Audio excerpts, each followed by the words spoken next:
Imagine Alexandria. The sun blazes, the Nile shimmers. This is no desert outpost. This is a metropolis, a beacon of learning and culture. Grand avenues stretch toward the harbor, marble statues gleam in the sun, the air hums with the chatter of 100 languages. This was Cleopatra's world, a world she was born to rule. Born in 69 BC, Cleopatra was a Ptolemy, descended from Alexander the Great's general. Hers was a dynasty of ambition and intrigue. The Ptolemies, Greek by blood, ruled Egypt as pharaohs.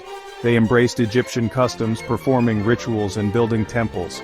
This fusion of cultures was the lifeblood of Alexandria. Cleopatra's childhood was steeped in the splendor and danger of the Ptolemaic court. She witnessed power struggles firsthand. She learned the art of diplomacy and the importance of projecting strength. These early lessons would shape the queen she would become. At 18, Cleopatra ascended to the throne. It was a momentous occasion, filled with both hope and trepidation. The young queen was stepping into a world of immense responsibility and danger, a world where every decision could mean the difference between prosperity and ruin. Her brother, Ptolemy XIII, was her co-ruler. This arrangement, however, was far from harmonious. The siblings were thrust into a partnership that was fraught with tension and rivalry from the very beginning. Theirs was a partnership destined for conflict.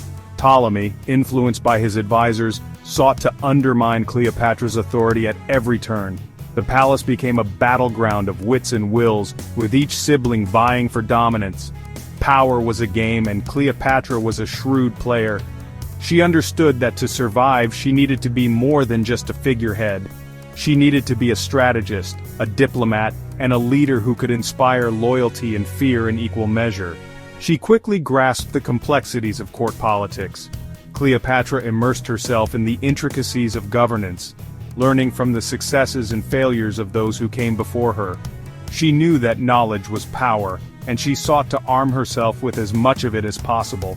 Her intelligence was sharp, her ambition even sharper. Cleopatra's vision for Egypt was grand, and she was determined to see it realized. She dreamed of a prosperous and independent kingdom, free from the shadows of foreign powers. But Egypt was not hers alone. The land of the pharaohs was a prize coveted by many, and its strategic importance made it a target for powerful empires. The Roman Republic loomed large, a hungry predator eyeing a weakened kingdom. Rome's ambitions were vast, and its legions were relentless. Cleopatra knew that to protect her throne she would need to navigate the treacherous waters of Roman politics. Cleopatra knew she had to act. She could not afford to be passive in the face of such a formidable threat. She needed to be proactive, to forge alliances and outmaneuver her enemies. She needed to secure her throne and safeguard Egypt's independence. Cleopatra's resolve was unyielding. She would not let her kingdom fall into the hands of foreign conquerors. Her weapon, not legions, but wit and charm. Cleopatra understood that brute force alone would not be enough to secure her position. She needed to win hearts and minds, to use her intellect and charisma to turn potential foes into allies. Cleopatra staged a grand entrance for Julius Caesar, the most powerful man in Rome.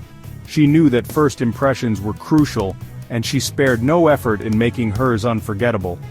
She had herself smuggled into his presence, rolled up in a carpet. Caesar was captivated. This bold and audacious move showcased Cleopatra's ingenuity and her willingness to take risks. He became her lover, her ally, and the father of her son, Caesarion.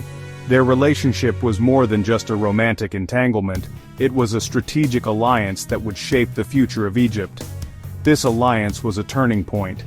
With Caesar's support, Cleopatra's position was significantly strengthened. She now had the backing of one of the most powerful men in the world. Cleopatra, the cunning strategist, had secured a powerful protector.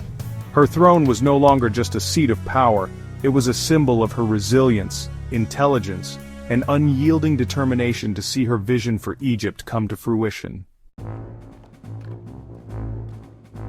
The relationship between Cleopatra and Caesar has captivated historians for centuries. Was it love? Was it political expediency? Perhaps it was both. Caesar was drawn to Cleopatra's intelligence and charisma. She, in turn, recognized the immense power he wielded. "I am not interested in a small part in a great play," Cleopatra is said to have declared. Hers was not a passive role. She was a queen, not a concubine. Caesar restored her to the throne after a brief exile. He supported her ambitions to expand Egypt's influence. Their partnership, however, was short-lived. Caesar was assassinated in 44 BC. Cleopatra was left vulnerable, yet she was not defeated. She had learned from Caesar. She had honed her political skills. She was ready to face Rome once more, this time alongside a new Roman general, Mark Antony. The Mark Antony years: love, power, and betrayal. Mark Antony, Caesar's former ally, summoned Cleopatra to Tarsus. He needed her wealth and resources, but he got more than he bargained for. Their meeting was the stuff of legends. Cleopatra arrived on a golden barge dressed as the goddess Aphrodite. Antony, like Caesar before him, was smitten. Their relationship was passionate and tumultuous. They were lovers, allies, and ultimately, rivals for power. They ruled together, challenging the authority of Rome. They celebrated their victories with lavish displays. Their love affair became a scandal in Rome, but their alliance was built on shaky ground. Antony was already married. His Roman enemies used his affair with Cleopatra to discredit him. Octavian, Caesar's heir, declared war on Cleopatra. The final showdown took place at the Battle of Actium in 31 BC. Perceptions of a queen, from ancient scribe to modern screen. Cleopatra has been both revered and reviled throughout history. Roman historians, writing under the rule of the victorious Octavian, painted her as a manipulative seductress. They sought to diminish her intelligence and political acumen. They feared her legacy. The Roman writer Cassius Dio described Cleopatra as a woman of surpassing beauty, but also as a cunning and audacious ruler. He accused her of using her charm to manipulate powerful men. This image of Cleopatra the temptress has endured for centuries. Modern historians offer a more nuanced view. They recognize Cleopatra's political skills, her intelligence, and her determination to protect her kingdom. They see her not just as a seductress but as a shrewd strategist operating in a patriarchal world. The Nile flows no more. The fall of Egypt, and a queen's demise. The story of Cleopatra, the last pharaoh of Egypt, is one of love, power, and tragedy. Her reign marked the end of an era, and her demise signaled the fall of a great civilization. The Battle of Actium was a disaster for Cleopatra and Antony. Their forces were routed. The once formidable fleet, which they had painstakingly assembled, was decimated by Octavian's superior tactics and naval prowess. The sea turned red with the blood of their fallen soldiers, and the hopes of a united empire began to sink. They fled back to Alexandria, their dreams of a shared empire shattered. Octavian pursued them relentlessly, determined to bring an end to their reign. The city, once a beacon of culture and knowledge, now stood on the brink of collapse, its fate intertwined with that of its queen. He knew that to conquer Rome, he had to crush Cleopatra, the last pharaoh. Her influence and charisma posed a significant threat to his ambitions. The Roman legions marched with unwavering resolve, their eyes set on Alexandria, the jewel of the Nile. Antony, facing defeat, fell on his sword. His death was a tragic end for a once great general, a man who had fought valiantly for his love and his vision of a new world. His final moments were filled with regret and sorrow, a stark contrast to the glory he had once known. Cleopatra, trapped and desperate, chose a different end. She had always been a woman of immense strength and cunning, but now, cornered by her enemies, she saw no way out. Her mind raced with thoughts of her children, her legacy, and the future of Egypt. Legend has it that she allowed an asp, a venomous snake, to bite her. The asp, a symbol of divine royalty, was her final act of defiance. It was a choice that reflected her desire to control her own fate, even in death. Whether by her own hand or Octavian's design, Cleopatra died on August 12, 30 BC. Her death marked the end of the Ptolemaic dynasty and the beginning of a new chapter in Egypt's history. The queen who had once captivated the world with her beauty and intelligence was now a figure of legend. With her death, Egypt fell to Rome, becoming a mere province of a vast empire. The land of the pharaohs, with its rich history and culture, was now under the control of a foreign power. The temples and monuments stood as silent witnesses to the end of an era. Cleopatra's death, shrouded in mystery, only added to her legend. Stories of her beauty, her intelligence, and her tragic end have been told and retold through the ages. She remains one of history's most enigmatic figures, a queen whose life and death continue to fascinate. Did she choose death over captivity? The question lingers, a testament to her indomitable spirit. Cleopatra was a woman who lived on her own terms, and in the end, she chose to die on her own terms as well. Did she believe the Asp would grant her immortality? The ancient Egyptians believed in the afterlife, and perhaps Cleopatra saw the asp as a gateway to eternal life. Her death was not just an end, but a transition to a new existence. We may never know the truth. Cleopatra's life and death are wrapped in layers of myth and history, a blend that has captivated the imagination for centuries. Her story is a reminder of the fleeting nature of power and the enduring legacy of those who dare to dream. Cleopatra's enigma questions lingering through time. Cleopatra's story is a tragedy, a tale of ambition, love, and ultimately, loss.